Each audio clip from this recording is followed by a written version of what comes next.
हाँ बच्चे, good afternoon. अब बच्चे आपको पढ़ा रही हूँ मैं थर्ड पैराग्राफ। ठीक है, सारे बच्चे तैयार रहें पढ़ने के लिए। ठीक। शहनाई की इसी मंगल ध्वनि के नायक बिस्मिल्लाह खां साहब 80 वर्ष से सुर की मांग करते रहे, सच्चे सुर की नेमत। ठीक है, 80 बरस की पांचों वक्त वाली नमाज इसी सुर को पाने की प्रार्थना में खर्च हो जाती। वो नमाज पढ़ते तो खुदा से यही मांगते कि मेरे सुर को हमेशा क्या रखना, दुरुस्त रखना।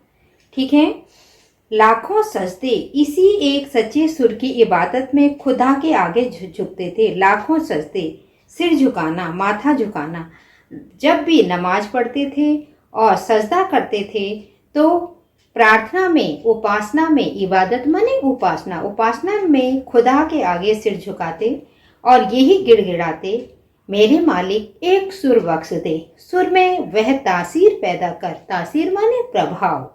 नोट कर लीजिए कि आंखों में सच्चे मोती की तरह अनगढ़ आंसू निकल आए कि मेरे स्वर में इतना प्रभाव पैदा कर कि जो भी सुने उसकी आंखों से क्या आ जाए, मोती, आंसुओं के रूप में मोती गिरने लगे। कि जो आंसू रूपी मोती गिरने लगे, अर्थात वो भाव विभूत हो जाए।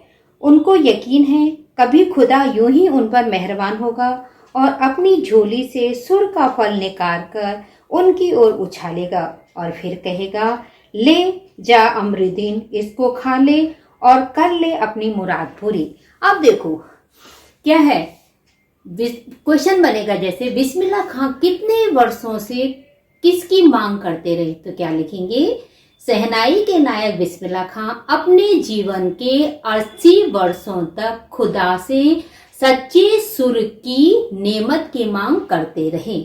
ठीक है बेटे, देखो क्वेश्चन कैसे बन रहे हैं, जरा जरा पढ़ के। बिस्मिल्लाह खां किस बात का पर अटूट विश्वास था? उनको अपने खुदा पर अटूट विश्वास था कि उनके रियाज से वह प्रसन्न हो उठेंगे और उन्हें मनचाहे सुर का वरदान देंगे, जिसमें उनके संगीत के प्रति पूर्णता आ जाएगी और यह संगीत सीधे लोगों के दिल को छू जाएगा। ये थी।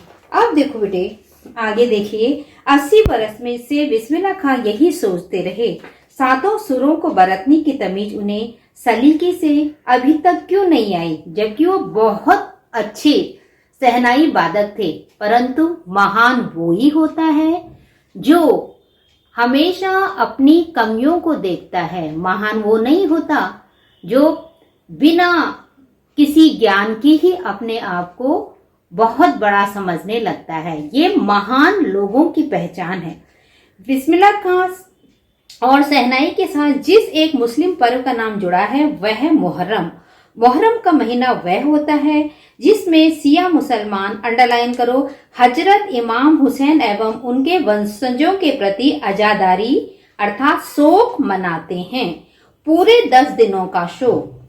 ठीक है, उनके खानदान का कोई व्यक्ति मुहर्रम के दिनों में न तो शहनाई बजाता था, न ही किसी संगीत के कार्यक्रम में शिरकत करता था। शिरकत माने भाग लेना। 8वीं तारीख उनके लिए खास महत्व की है।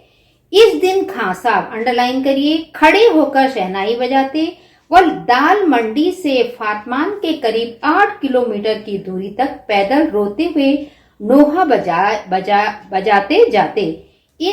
इस दिन कोई राग नहीं बजता। राग रागनियों की अदायगी का निषेध है इस दिन।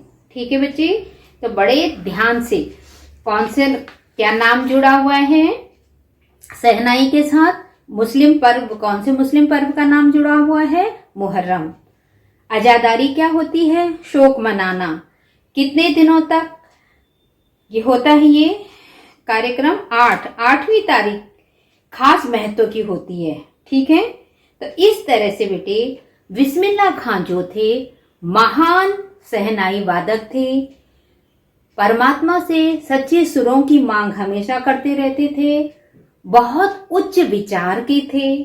उनके मन मस्तिष्क में एक दूसरे के प्रति अपार प्रेम और श्रद्धा भरी हुई थी। ऐसे महान व्यक्तियों को हमेशा याद रखना चाहिए। अब अगले पैराग्राफ में बेटे मैं दूसरी अगले पैराग्राफ में अब मैं गंगा जमनी तहजीब के बारे में बताऊंगी। ठीक है, थैंक यू बच्चे।